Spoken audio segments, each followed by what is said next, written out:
श्री भगवान कह रहे हैं, बहुत गूढ़ प्रसंग है।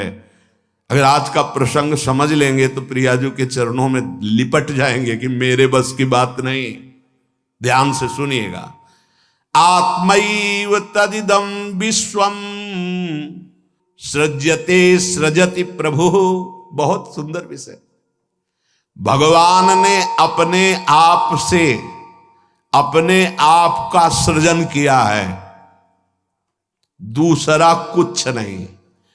आत्मैव तदिदं विश्वम सृज्यते सृजति प्रभु त्रायते त्राति विश्वात्मा ह्रियते हरितीश्वरः।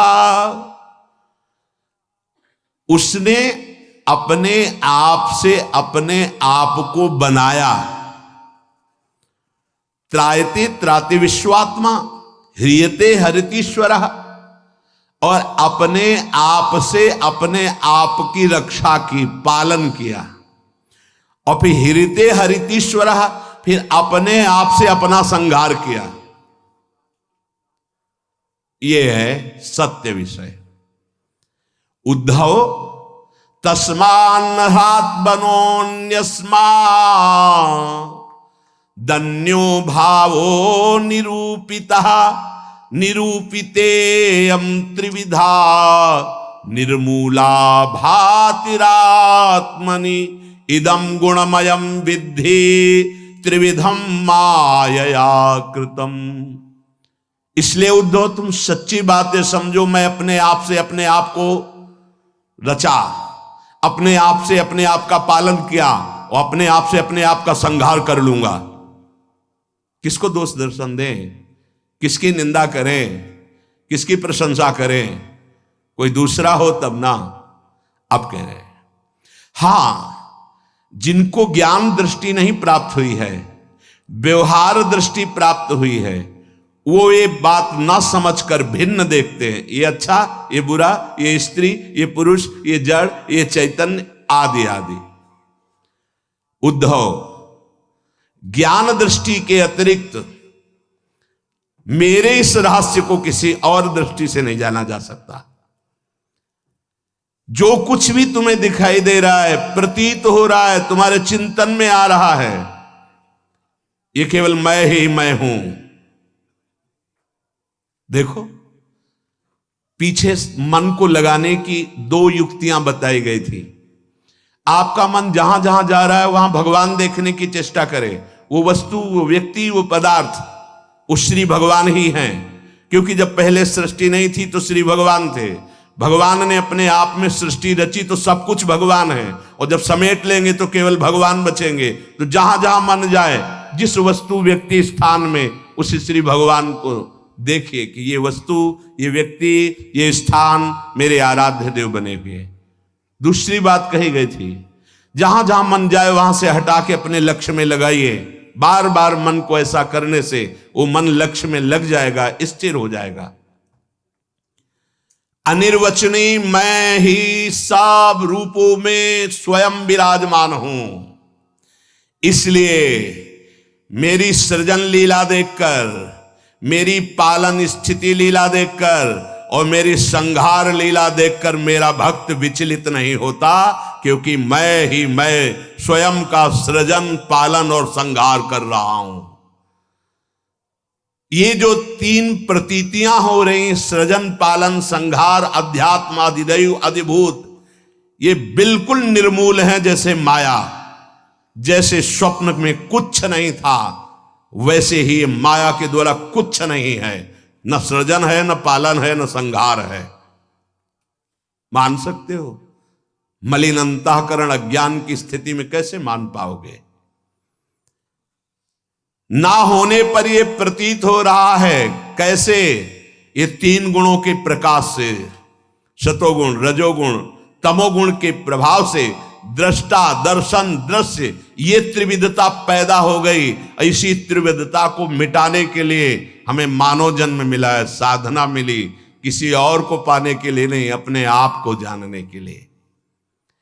एतद् विद्वान मदुदितम ज्ञान विज्ञान नैपुणम न निंदन्ति न च स्तौति लोके चरति सूर्यवत। जो मेरे इस परमार्थ सिद्धांत को जान जाता है, वो ज्ञान विज्ञान में उत्तम स्थिति को प्राप्त हुआ महात्मा ना कभी किसी की प्रशंसा करता है, ना किसी की निंदा करता है। वो सूर्य के समान पूरे त्रिभुवन में समभाव से विचरता है। प्रत्यक्षेणानुमानेन निगमेनात्म संविदा आद्यंतवद सज ज्ञात्वा निसंगो विचरेदिह। इसलिए मेरा भक्त प्रत्यक्ष से, अनुमान से, शास्त्र से, आत्मानुभूति से, महापुरुषों से वो ये जान चुका है कि ये माया का त्रिविध खेल चल रहा है, सतोगुणी, रजोगुणी, तमोगुणी, पालन, सृजन, संहार। इसलिए वो सबसे असंग हो जाता है। ये स्थूल सूक्ष्म कारण तीनों लोक असंग होकर के वो अपने आप से अपने आप में तृप्त रहता है। धन्य है ऐसा महापुरुष जो अपने आप से अपने आप में तृप्त रहता है, वो असंग भाव से विचरता है। उद्धव जी को एक प्रश्न यहां परेशान करने लगा मन में कि आत्मा अविनाशी चैतन्य घन, शरीर जड़ नाशवान, फिर ये जन्म किसका होता है, फिर मरण किसका होता है? प्रश्न कर बैठे।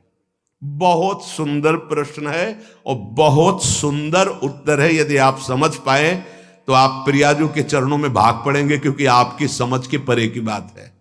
कि लाडली जो मेरी तो कुछ समझ में नहीं आया, बस मैं तो यही कह रहा हूं, हमारी महारानी श्री राधा रानी।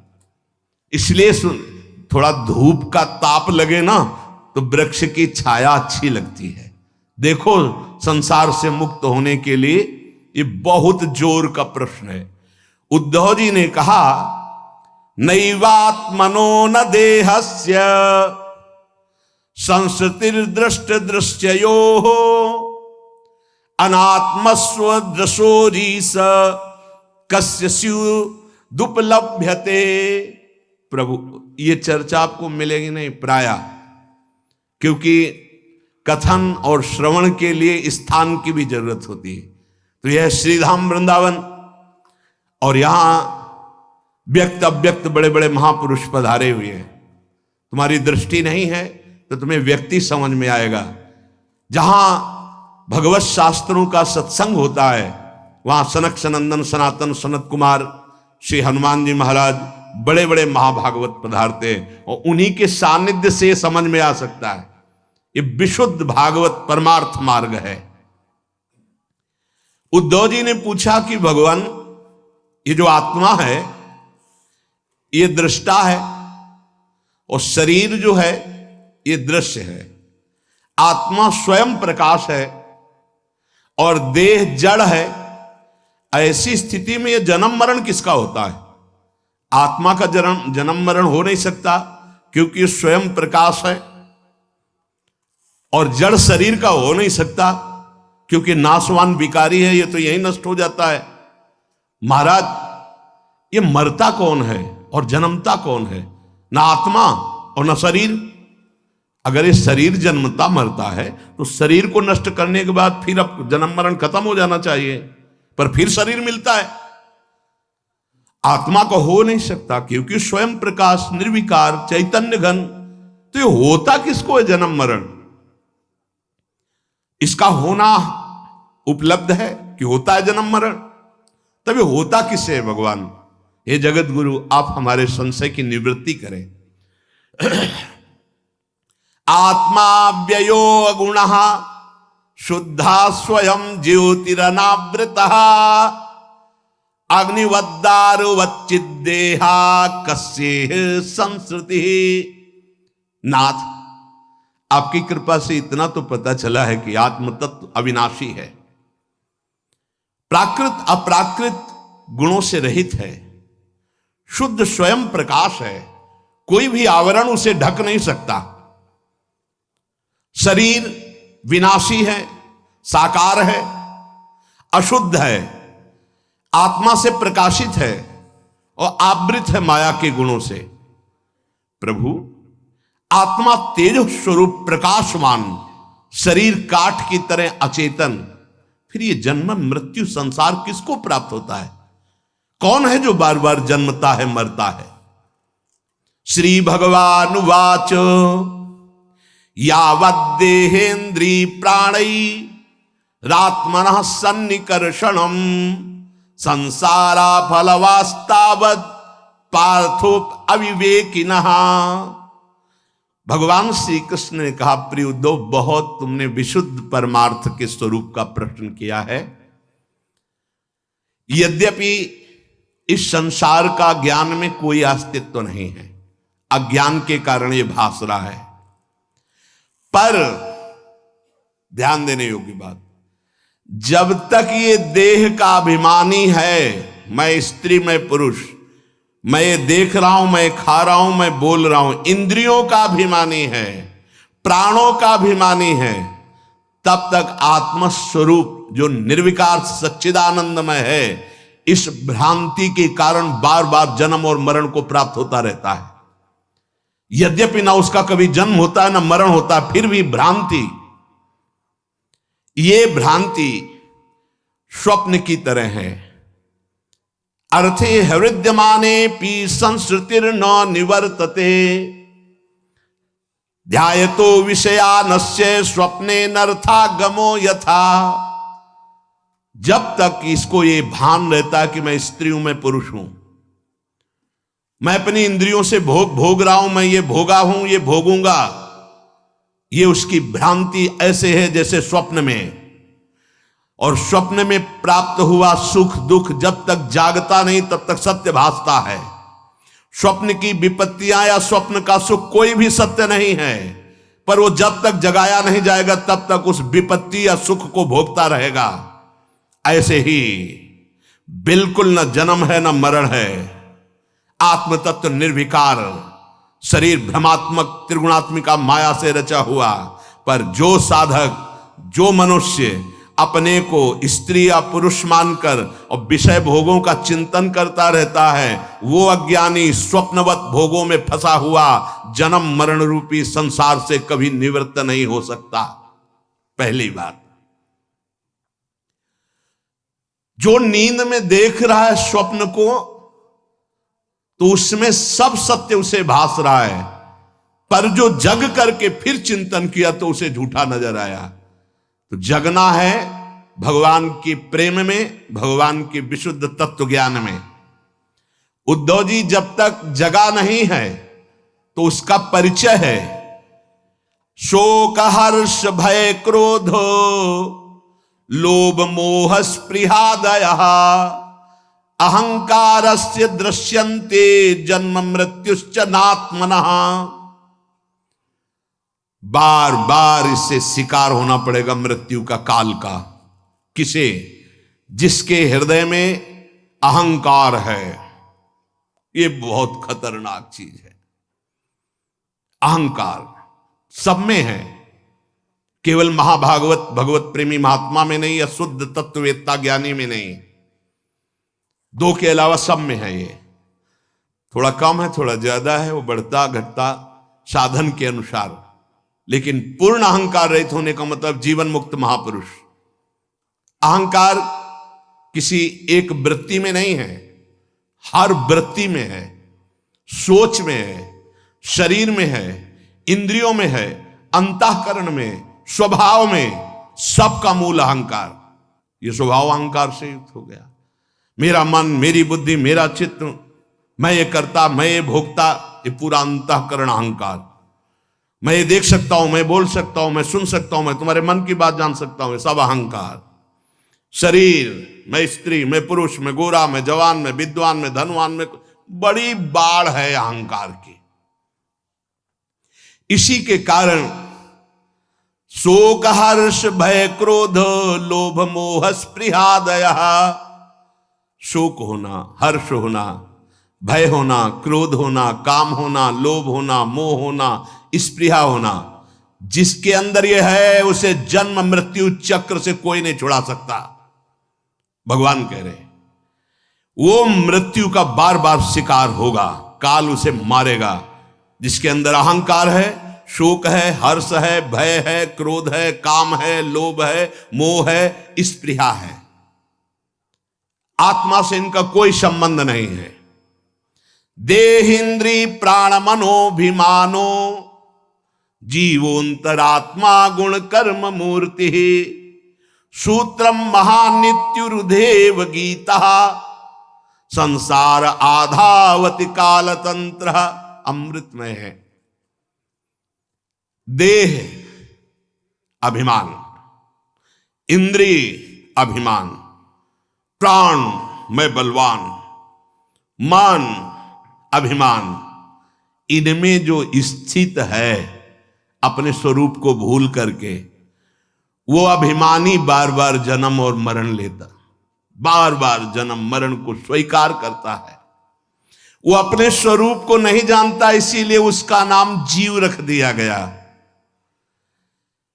ये जो जन्म मरण होता है सूक्ष्माति सूक्ष्म शरीर का होता है, सूक्ष्म शरीर का। अब हमें जानना होगा, जिसे लिंग शरीर कहते हैं, वही बार बार सूक्ष्म शरीर को शास्त्रीय भाषा में लिंग शरीर कहते हैं। वही देहाभिमानी उसी शरीर को लेकर बार बार नर्क, स्वर्ग, अपवर्ग, अन्य योनियों में, मानव देह में वही आता है। अब ये समझना होगा सूक्ष्म शरीर क्या है जो बार बार जन्म लेता है। पहले साधन चतुष्टय के बिना अपने को समझ पाना बहुत कठिन है। साधन चतुष्टय किसे कहते हैं? मतलब ये चार साधन जब जिसके हृदय में जागृत होते हैं, वो भगवत प्राप्ति या मोक्ष पद का अधिकारी हो जाता है। फिर स्थूल सूक्ष्म कारण शरीर की जानकारी करते हैं। ये हमारे कपड़े हैं, ना कि मैं हूं। बहुत सुंदर अध्यात्म की चर्चा है, भगवान की कृपा होगी तो आप समझ पाएंगे। और इसका समझने का तात्पर्य है कि भगवान की तरफ दौड़ पड़ना। आदौ नित्या नित्य वस्तु विवेक परिगण्यते, पहला साधन। सत्य वस्तु क्या है, असत्य क्या है, पहला है। इसकी अभी व्याख्या करेंगे। दूसरा, इहा मूत्र फल भोगो विरागस तदनंतरम, इस लोक और परलोक के समस्त भोगों से वैराग्य हो जाना। तीसरा, शम दमादि षटक संपत्तिर, शम दम उपरति तितिक्षा श्रद्धा समाधान, ये 6 संपत्ति साधु के पास होती। साधु का मतलब भेष से नहीं है, जो भगवत प्राप्ति करना चाहता है। शम दम उपरति तितिक्षा श्रद्धा समाधान, ये 6 संपत्तिवान होता है उपासक। चौथा, मुमुक्षुत्वमिति स्फुटम, अब इस जन्म में मुझे मुक्त होना है माया से, ये प्रबल इच्छा। ये 4 साधन है आत्मस्वरूप में स्थित होने के लिए, भगवत प्राप्ति के लिए। अब पहला, नित्यानित्य वस्तु विवेका परिगण्यते, पहला साधन है कि नित्य क्या है और अनित्य क्या है। तो वेदांत के अनुसार ब्रह्म सत्यम जगन मिथ्येत्येवं रूपो विनिश्चयः, भक्ति के अनुसार मत्तः परतरम नान्यत किंचिदस्ति धनंजय, अगर ज्ञान मार्ग का पथिक है तो ब्रह्म सत्यम जगन मिथ्या, एकमात्र ब्रह्म सत्य है और जितना नानात्व दिखाई दे रहा है सब स्वप्न है। उमा कहूं मैं अनुभव अपना, सत हरि भजन जगत सब सपना। देखो ना, सपने का महत्व है कि जागृत का महत्व है तुम्हारे अंदर। इसीलिए जननी जनक बंद सुत दारा, तनु धन धाम सुहृद परिवारा, सबकी ममता ताग बटोरी, मम पद मने बांध बरडोरी, समदर्शी इच्छा कछु नाही, हरस शोक भय नहीं मन माही, जीवन मुक्त हो गया। भक्ति मार्ग, ज्ञान मार्ग, ब्रह्म सत्यम जगन मिथ्या, संपूर्ण संसार झूठा, एकमात्र ब्रह्म सत्य है। 2 पद्धति से जाना जाता है, अन्वय और व्यतिरेक। व्यतिरेक नहीं है, अन्वय है। पहले व्यतिरेक, ये जो शरीर देख रहा हूं, ये जो भोग विलासता देख रहा हूं, ये जो अच्छा बुरा जन्म मरण देख रहा हूं, ये सब मिथ्या है। फिर सत्य क्या है? ब्रह्म सत्य है। सत्य क्या है? वासुदेवा सर्वमित समात्मा सुदुर्लभा, मेरे आराध्य देव के सिवा और कुछ सत्य नहीं है। पहला, तभी वैराग्य होगा। जिन भोगों में लगे हो उसी को भगवान मान लोगे तो और भोग वृत्ति बढ़ जाएगी। ये हटना किससे है? नहीं, पहले जहां लगे हो उसे मिथ्या देखो, उससे वैराग्य करो, तब सत्य वस्तु जो जानोगे क्या? हरि, ब्रह्म, जो भी नाम आप दो उसी एक परमात्मा तत्व के हैं। तो ब्रह्म सत्यम जगन मिथ्ये तेवम रूपो विनिश्चय, जिसकी बुद्धि ने निश्चय कर लिया है कि एकमात्र आराध्य देव के सिवा सब झूठा, सारे रिश्ते नाते सारी भोग विलासिता ये स्वाप्निक है, सत्य है तो सच्चिदानंद प्रभु सत्य है। ये पहला साधन, नित्यानित्य वस्तु का विवेक। नित्य क्या है? प्रभु ब्रह्म। अनित्य क्या है? उसके सिवा सब। इसीलिए बहुत कठिन पड़ता है, गुरु कृपा से ही ये बात समझ में आती।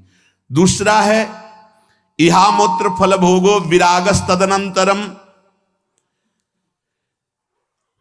जितना भी हम देख पा रहे हैं और जितना सुन पा रहे हैं, इन सब भोगों से वैराग्य हो जाना चाहिए मुक्त होने के लिए। सुने हुए भोग, जैसे शास्त्रों में ऐसा करे तो विमान मिलेगा, अप्सरा मिलेगी, ये मिलेंगे वो मिलेंगे, इतने यज्ञ करने के बाद इस पद का अधिकारी होगा, इस पद का अधिकारी होगा, 100 अश्वमेध यज्ञ के बाद देवराज इंद्र पद का अधिकारी होगा, ऐसा तप करने से तप लोग जाएगा, ऐसा करने से महार लोग जाएगा, ऐसा होगा तो जन लोग, ये सब वेदों में वर्णन है। ऐसा करने से वो ब्रह्म लोक को जाएगा। आ ब्रह्म स्तंभ पर्यंतम सर्वम मायामयम जगत।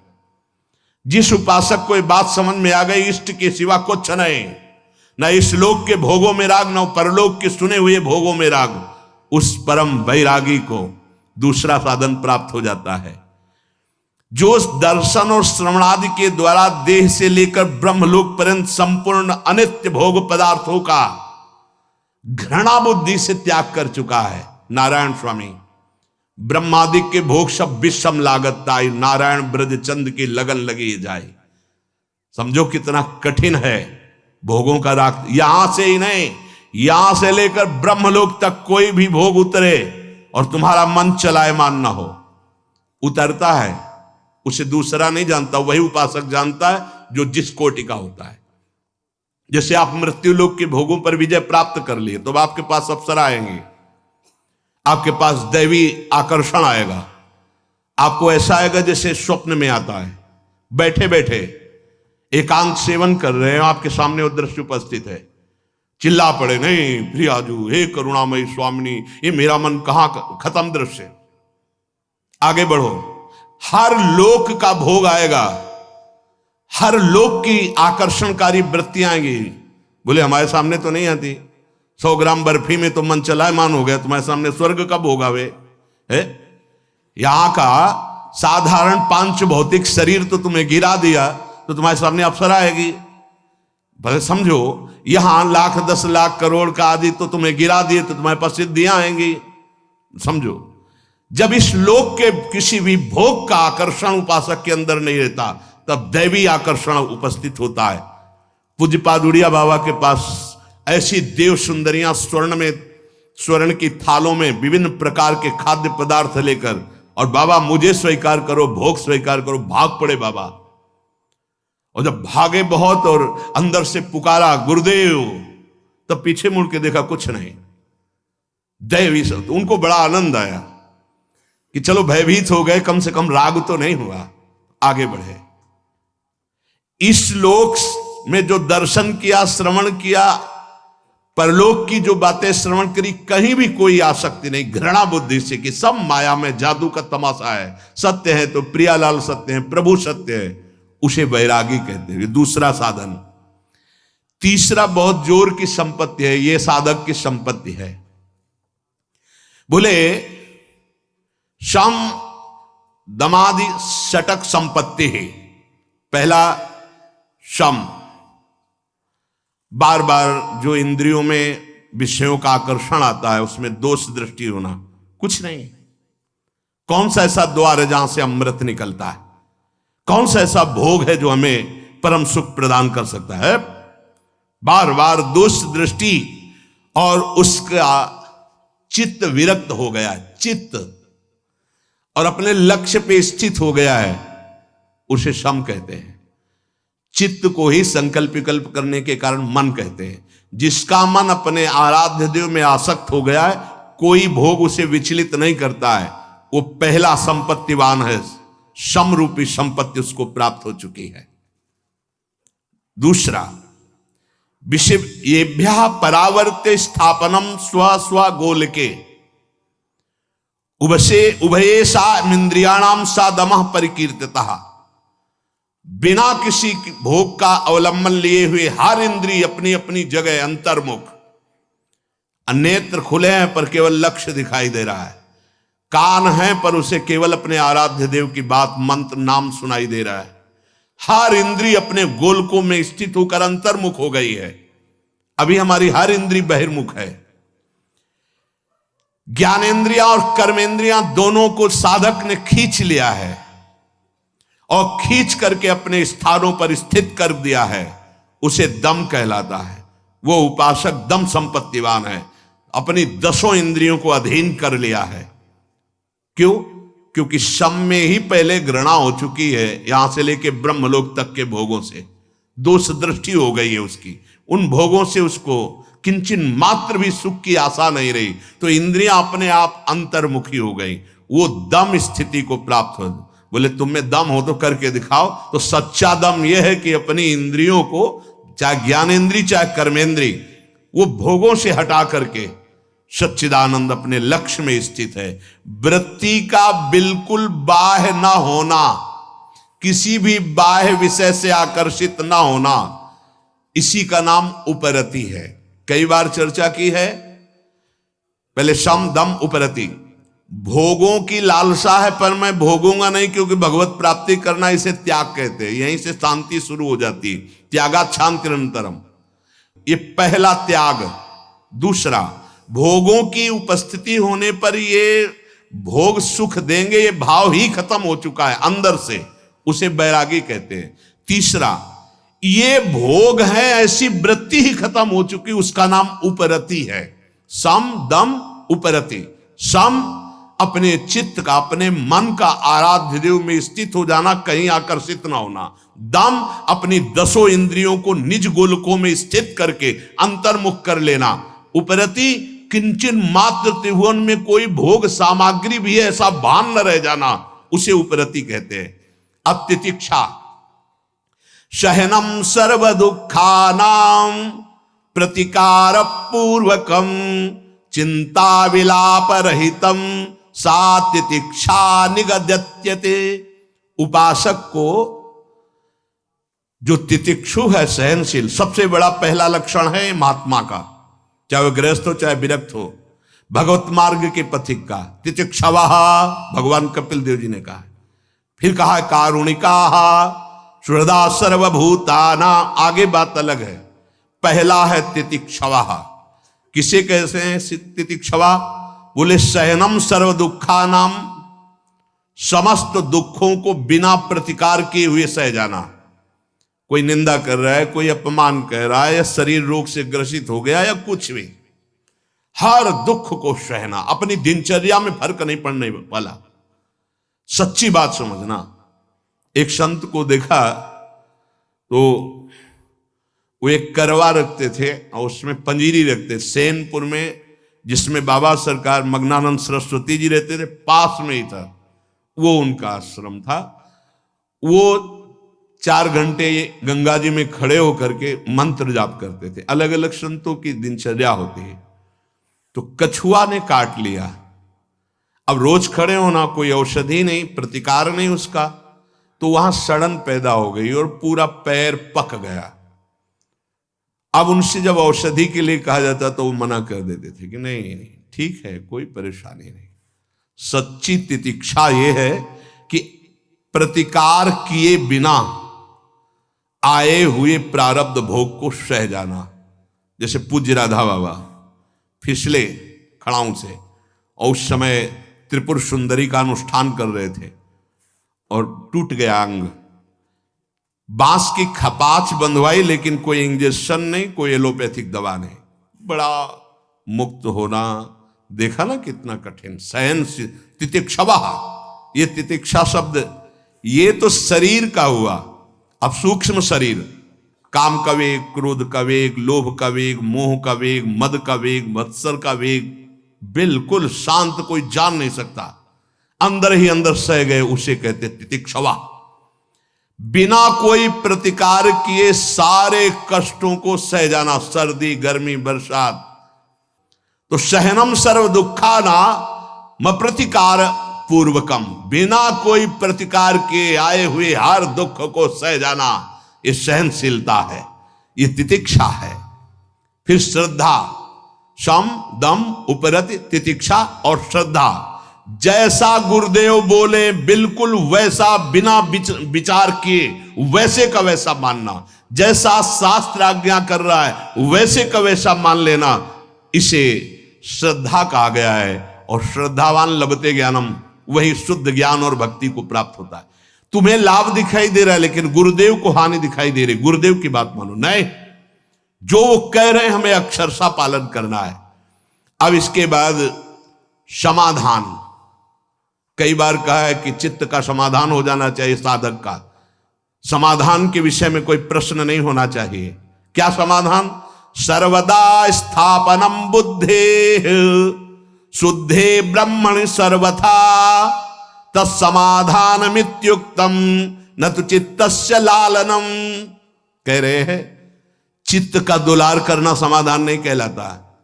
आज ये खा लें, आज वो पी लें, आज ये देख लें, आज वो सुन लें, ए साधक, चित्त न तो चित्तस्य लालनम, चित्त का दुलार करने के लिए हम सब मार्ग में नहीं आए, विध्वंस करने के लिए आए। मन मांगे आज रबड़ी तो उसे नमक का घोल देना चाहिए, भगवत मार्ग में चले। ये किसको बुला रहे हो, किसको बढ़ा रहे हो? उठा के पटक देगा तुम्हें जिसको खवा रहे हो, जिसको खवा रहे हो तुम्हें उठा के पटक देगा सतमार्ग से अलग, दुश्मन को नहीं। हाँ, जब तक मन विषयाभिलाषी तब तक दुश्मन, और जब मन विषय रहित वो तो इंद्रियाणाम मनश्चास्मि, साक्षात श्री कृष्ण है। इच्छाओं की पूर्ति करने वाले साधक का कभी समाधान नहीं होता, ध्यान रखना। इसीलिए कह न तो चित्तस्य लालनम, अपनी बुद्धि से जब निश्चय कर लिया कि सत्य वस्तु केवल परमात्मा है, प्रियालाल है, तो उसी में स्थित रहे। और जथा लाभ संतोष सदा काहू सो कछु न चाहूंगो, बिना चाहे रबड़ी आ गई तो जय राधा वल्लभ लाल की, और बिना चाहे नमक रोटी मिल रही तो जय राधा वल्लभ लाल की। चाह किसी भोग की नहीं, और बिना चाह के जो भी है प्रारब्धानुसार आया, उचित विचार करके कोई परास्त नहीं कर सकता। आज ऐसी कचौड़ी बननी चाहिए। अब लगे हैं हलवाई, बन रहे हैं, खा रहे हैं, तो बोले ना तो चित्तस्य लालनम, चित्त का समाधान नहीं हो पाएगा, भगवत प्राप्ति में बाधा पड़ जाएगी। जरा विचार करके देखना भाई, कसौटी है ये परमार्थ की, ना तो चित्तस्य लालनम। जब ये बात आती है कि आज हमको ये चाहिए, तो पूर्ति तो हरि गुरु कर देंगे, लेकिन बहुत असंतोष होता है, सच्ची मानना। आपको सिर्फ प्रभु चाहिए, इसके अलावा जा ही न चाहिए कबहू कछु। तुम्हारे मुख से नहीं निकलना चाहिए, मन में भले आ जाए। तुम्हें गंभीर रहना चाहिए। क्या पाओगे आज? कुछ नहीं, कुछ तो आप पाओगे, जो प्रिया जो दे देगी जूठन वही पालेंगे। इसके सिवा शब्द नहीं निकलना चाहिए। शब्दों में सुधार करो, शब्दों में सुधार करो, वाणी से परिपक्व बनोगे तब मन से परिपक्व हो जाओगे। तुम्हारा मन कह रहा है लेकिन तुम्हें नहीं कहना।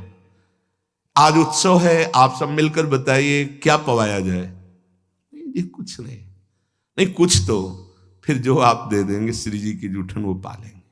इसके अलावा शब्द नहीं होना चाहिए कि आज इनका जन्मदिन है, आज अमुक चीज बननी चाहिए।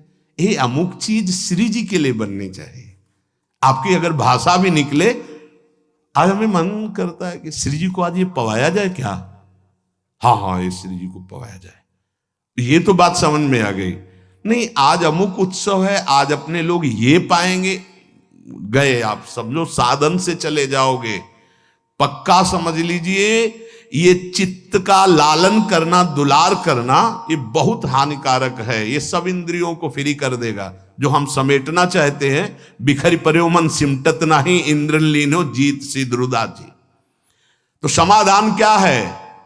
जो गुरुदेव के द्वारा निश्चय किया गया तत्व, श्यामा श्याम, इसके सिवा में कुछ नहीं चाहिए। न जीवन, न मृत्यु, न सुख, न दुख, न लाभ, न हानि। जैसी भी परिस्थिति आएगी उसको सबको सहेंगे। बस यही हम कहेंगे कि हमें श्यामा श्याम चाहिए, इसके अलावा कुछ नहीं। आपको क्या पसंद है? राधा नाम नहीं, वैसे ना, ऐसे ना वैसे। आपको क्या चाहिए? श्री जी की दास्ता। आप अकेले रहते हैं? नहीं, श्री जी के साथ रहते हैं। हर उत्तर आपका अध्यात्म से जुड़ा होना चाहिए। नहीं सुनते हैं व्यवस्था आपकी ठीक नहीं है, हमारी व्यवस्था बहुत जोर की है। श्री जी के सिवा हमें और कोई व्यवस्था नहीं चाहिए। गुरुदेव ने वो व्यवस्था कर दी है, अब हमें और कोई व्यवस्था नहीं चाहिए। उत्तर आपका अध्यात्म साधक के जैसा होना चाहिए। संसारिक उत्तर नहीं होना चाहिए कि बैठ के दुखड़ा रोने लगे कि हमारी ये समस्या, हमारी। साधु की हर समस्या का समाधान साधुता है। जब चित्त का समाधान हो गया तो फिर व्यवधान किसका? प्रॉब्लम उसको है जो शरीर संसार का रागी है, जो भगवत अनुरागी है। ये शब्द ही नहीं उसके जीवन में। समस्या, प्रॉब्लम, ये शब्द ही नहीं, ये वाला चिंतन नहीं रहता। उसका चिंतन हर समय सच्चिदानंद में रहता है। अब कह रहे हैं कि मुमुक्षुता ये आखिरी है संपत्ति। पहला नित्यानित्य वस्तु का विवेक, दूसरा देह से लेकर ब्रह्मलोक तक वैराग्य, तीसरा सम दम उपरति तितिक्षा श्रद्धा समाधान। अब है मुमुक्षुता। ये अहंकार से लेकर देह पर्यंत ये सब अज्ञान कल्पित माया के द्वारा रचा हुआ, ये मैं नहीं हूं, मैं जानना चाहता हूं कि मैं कौन हूं, इसे मुमुक्षुता कहते हैं। मैं मुक्त होना चाहता हूं, मैं अविनाशी हूं तो कैसा हूं, मैं इस विनाशी शरीर में फंस गया हूं, कोई मुझे मिले और मुझे बोध करा दे। वो जो मुमुक्षुता उसके अंदर बढ़ती, उसे मुमुक्षुता कहते हैं। जब ये चार साधन हृदय में जागृत होते हैं तब परिचय प्राप्त होता है शरीरों का। स्थूल शरीर किसे कहते हैं? ये जो आप देख रहे हैं, मज्जा स्थिमेदहा पल रक्त चर्म त्यागाव है यैर्धातु भिरे भिरन्वितम पदोरुवक्षो भुज पृष्ठ मस्तकै रंगैरुपांगैरुपयुक्तमेतत् अहममेति प्रथमित शरीरम मोहास्पदम स्थूलमितिर्यते बुधैः।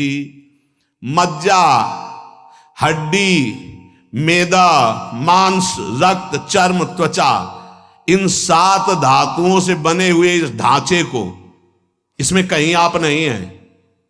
मज्जा, अस्थि, मेद, मांस, रक्त, चर्म, त्वचा, ये 7 धातुओं से बना हुआ यह ढांचा है जिसको मैं लेकर घूम रहे हैं।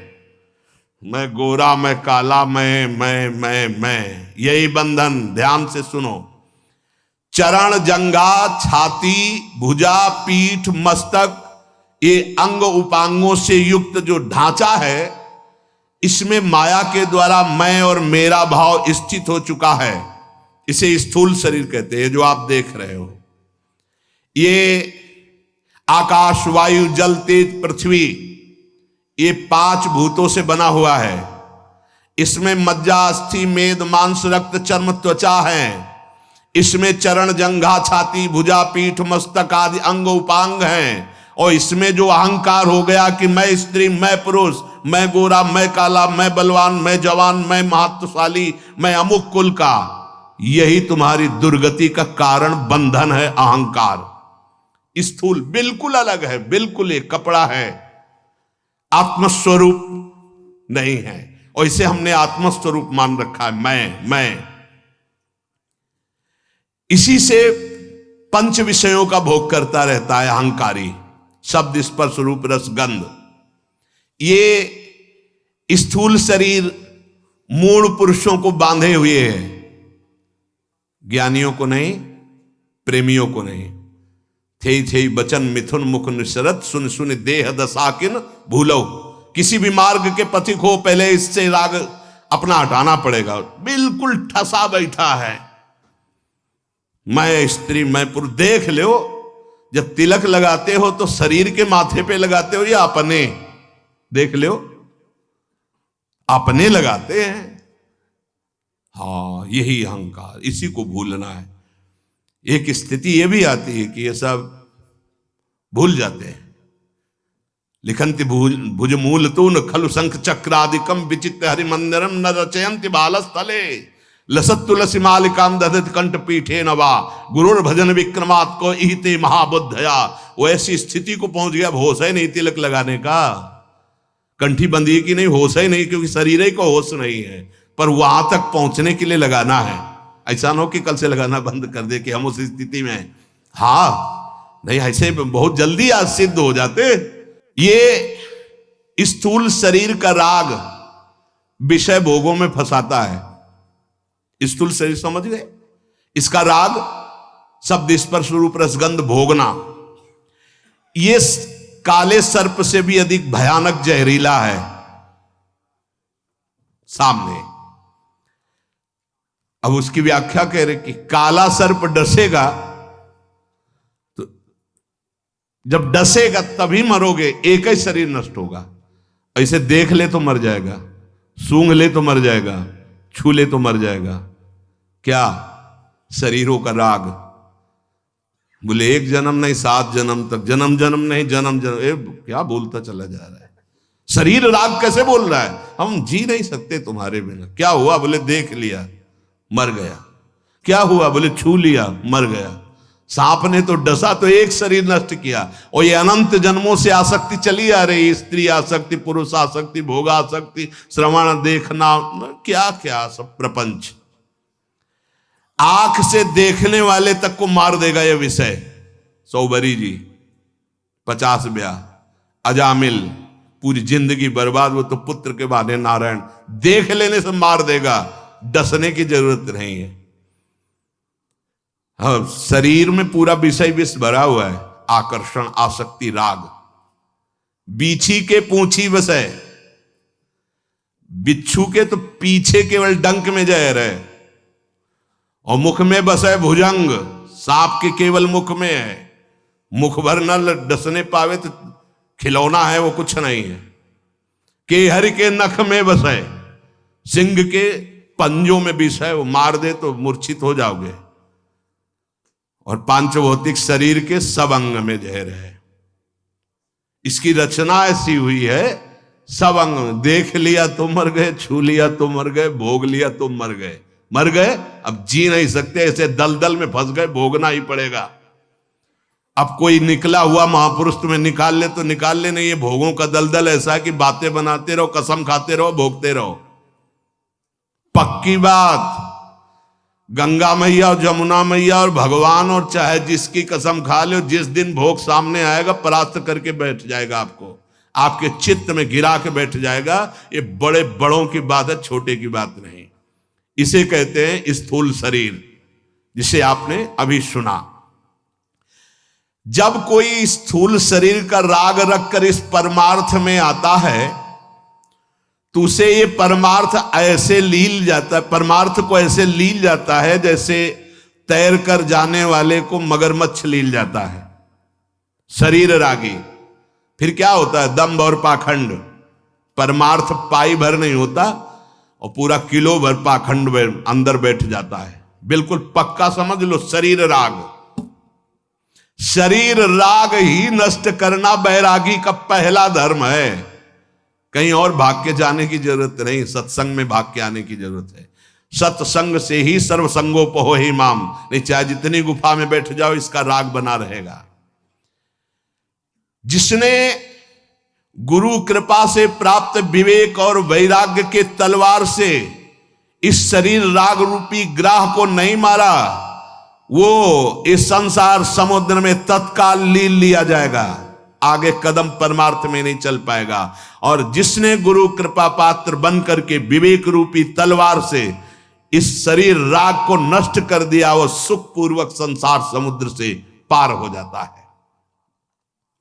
इस विषय मार्ग में चलने वाले मलिन बुद्धि देहाभिमानी को पद पद पर मृत्यु जैसा दुख देता है। ये शरीर, ये भोग, ये नशा, ये पाप कर्म, ये आचरण मरा जा रहा है, वो प्रतिपल जल रहा है, प्रतिपल मर रहा है।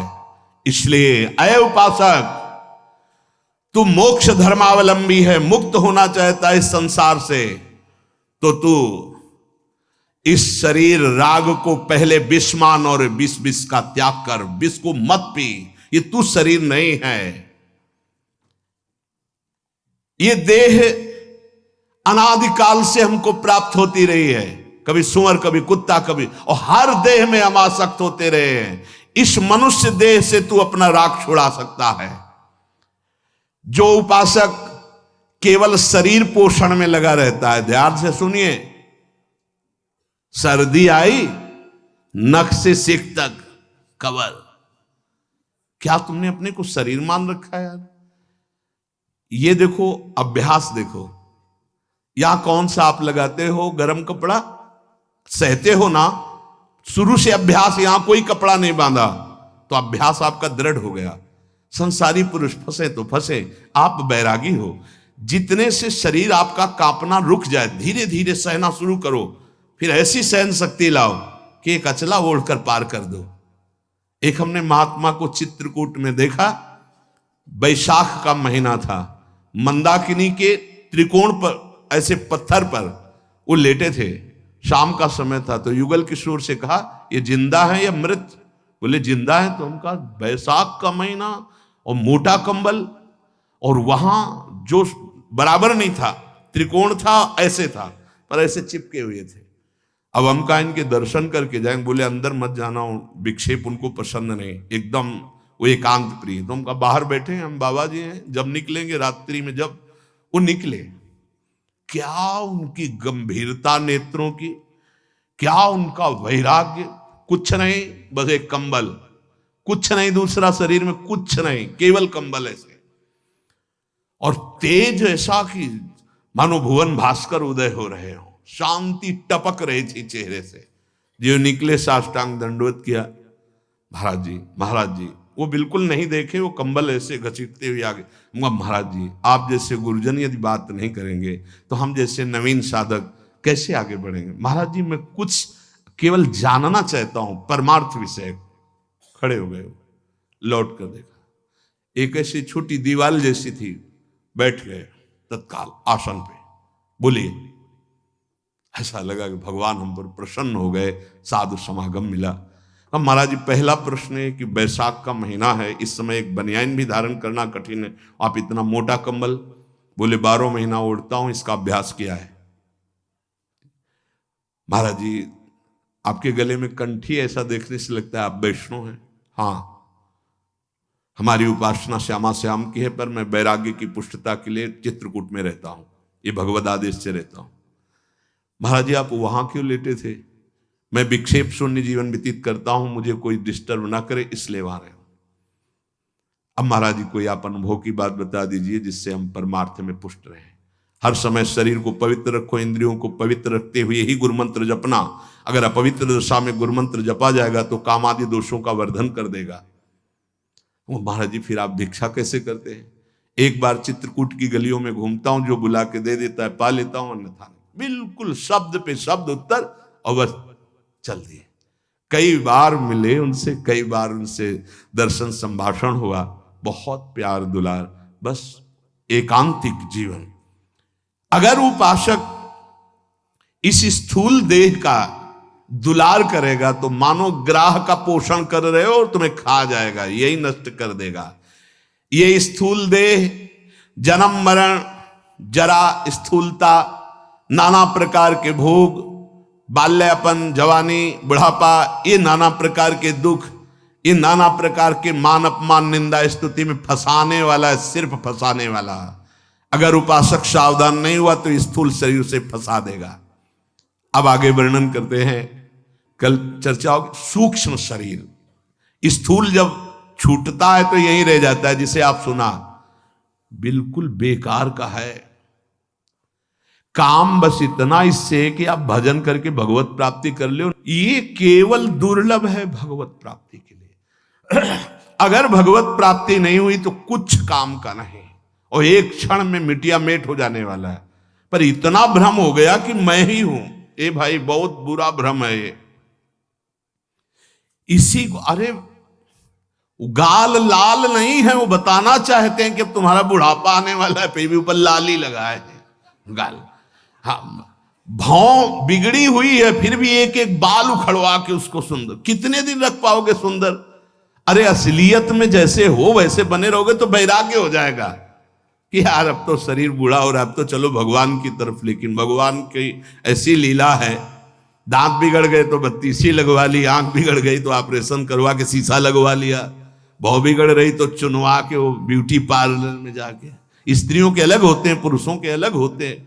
ए भाई, काहे को धोखे में पड़ रहे हो? ये तुम नहीं हो, तुम बहुत सुंदर हो, क्योंकि सुंदरता के समुद्र के तुम अंश हो, तुम अविनाशी हो, तुम अमृतमय हो। ये चमड़े की चिकनाहट तुम नहीं हो, ये नष्ट हो जाएगी, आज नहीं तो कल नष्ट हो जाएगी। इससे काम बना लो, केवल ये गाड़ी है, ये केवल भगवत प्राप्ति के लिए गाड़ी है। अगर भगवत प्राप्ति न करके विषय मनोरंजन बाजार की तरफ गया तो ये किसी काम का नहीं है, पक्की बात समझ लो।